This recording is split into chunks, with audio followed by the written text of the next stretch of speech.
2 ans après avoir quitté mon CDI, ma routine n'a pas vraiment changé. Je me lève, je travaille et je produis. Ce qui a changé, c'est où je suis et ce que ça rapporte. Mais la discipline, elle était déjà là, bien avant que je quitte mon boulot. Parce que je n'ai pas attendu d'être à 100% sur mon business pour le construire. Je le faisais pendant mon CDI, avec les mêmes craintes, les mêmes horaires et la même pression. Et tous les jours, j'allais dans un endroit qui ne me correspondait pas. Et c'est exactement ce qui m'a poussé à avancer. L'inconfort n'était pas un obstacle, c'était le moteur. Aujourd'hui, je suis au Panama, la routine est la même, le contexte, lui, a tout changé. Et du coup, je fais un peu cette vidéo parce que c'est le type de contenu que j'aurais aimé avoir, ou en tout cas, j'aurais aimé tomber dessus au moment où j'étais en plein dans mon CDI et que je galérais, je ne savais pas forcément quelle activité lancer. Et le fait d'avoir trouvé du coup le business que je fais actuellement, ça m'a réellement aidé à confronter la situation dans laquelle j'étais, qui était mon CDI qui ne me convenait pas. Et ça m'a aidé à entre guillemets changer de situation. C'est-à-dire que tous les jours j'étais confronté au fait d'aller au boulot, ça me plaisait pas, j'étais peu heureux, j'avais la boule au ventre le matin. Et trouver une activité à côté qui m'a permis de pouvoir m'épanouir, produire et avancer et me dire ok voilà, j'ai une autre solution que mon CDI, ça a été la meilleure sensation.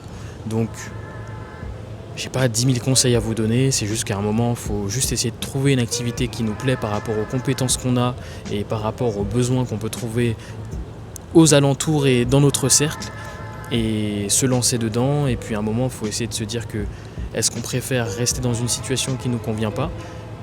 Donc c'est-à-dire qu'on reste dans une situation qui ne nous convient pas, on ne prend pas de risque, mais au final la situation ne change pas. Alors que prendre un risque, donc ça peut être le risque de se lancer, ou le risque de s'expatrier, ou le risque d'apprendre une nouvelle chose, et derrière ce risque te donne de l'expérience, ou peut-être même des revenus, ça dépendra du risque que tu prendras. Mais dans tous les cas, ce qui est intéressant, c'est que les efforts qu'on fait petit à petit, même si l'évolution, on ne la voit pas sur une semaine, 1 mois, 2 mois, 3 mois, même 6 mois, il y a un moment où ça change. Moi, ça va faire 2 ans maintenant que je suis à mon compte et je repense à mes 2 premières années, donc il y a 4 ans, donc aux 2 premières années quand je me suis lancé, j'avais cette situation où j'avais mon CDI plus mon business à côté. C'était horrible parce que je me disais j'ai envie d'être à plein temps, j'ai envie d'être pouvoir faire que ça, pour pouvoir faire plus de revenus, etc. Mais c'est cette rigueur qui m'a permis de tenir encore plus longtemps et par la suite arriver à l'étape où je me suis dit au niveau de mon business, je fais les mêmes revenus que mon CDI, même plus, à un moment, il faut faire un choix. Et donc moi, ma prise de risque, c'était de me dire ok, là j'ai la possibilité de me concentrer à plein temps, donc doubler mes revenus parce que j'étais quand même 8 heures par jour au boulot, donc ça veut dire qu'il me restait que la pause du midi et le soir pour pouvoir travailler sur mon activité. Et donc là à un moment je me suis dit les 8 heures que j'alloue à un employeur, est-ce que je ne les mettrais pas pour moi-même en fait, tout simplement. Mais je l'ai fait en commençant avec mon CDI. Je me suis pas dit tiens, je vais me mettre au chômage et là je vais essayer de trouver une activité, me mettre dedans à 100%.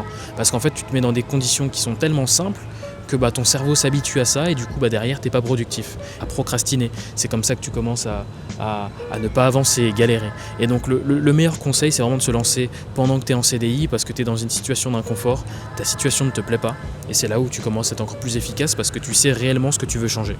Donc petit mot de la fin, lancez-vous.